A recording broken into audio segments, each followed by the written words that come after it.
Stop doing that. Don't nobody want to hear no runs. People keep saying, we want choir music back. Choir music would have never died. Y'all, I'm so mad. I'm so livid.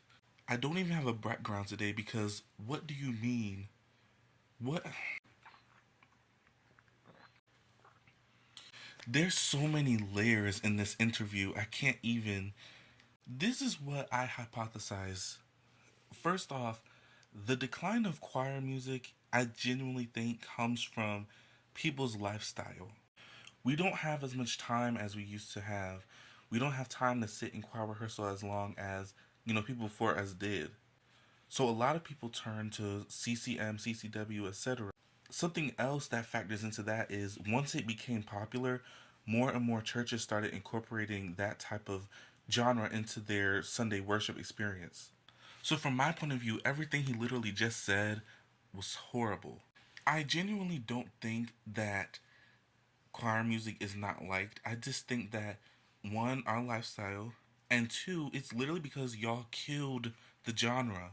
There was a wave that started to happen where less recognition of choirs was happening, and there has been more input from main artists to use CCW songs on their albums because they're riding off of popularity. Now, coming back to the interview, this is how I strongly feel. He just played a major role in killing off choir music. And he said, well, if people want to listen to it, it would be back popular. But the issue is we can't listen to it because all of the choirs are following the same format as CCW. It's not that many choirs and ensembles that are staying with the traditional gospel 3-part harmony type, feel. Another reason why it's literally becoming more popular is because CCW is easier to make, it's cheaper to make, and it's more profitable, especially in America where a lot of the music has country and pop background. He's talking about people singing too hard, but don't y'all literally be saying the same verses and the same lines 11 times in the CCW genre? Get off of my phone because you're playing in my face at this point. Oh, and I'm gonna go in because I'm going in. Why do y'all have all those people surrounding those microphones and y'all only have 1 or 2-part harmony in your song? It's ridiculous. There's no dynamics, there's no soul, it's like, and to put the cherry on top, he's a Trump voter.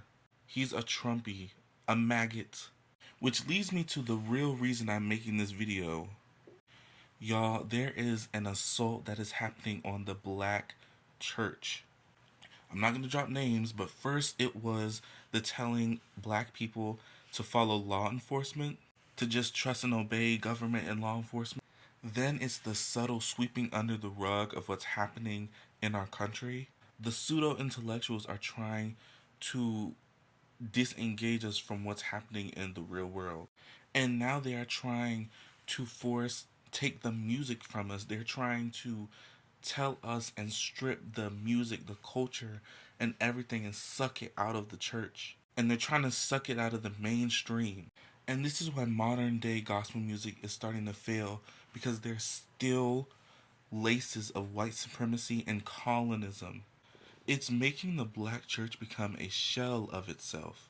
This is why we're seeing black people, especially black young people, leave the church. We're seeing them leave. We're seeing them go into other religions. We're seeing them go into other practices that our ancestors may or may not have practiced because they feel like there's more of a sense of collectivity and collectiveness and community action in those religions. Y'all, we have to get up.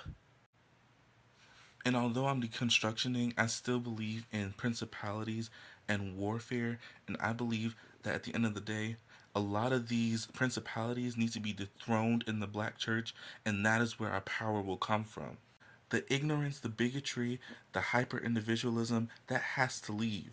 We have to get up and fight for our church back, period.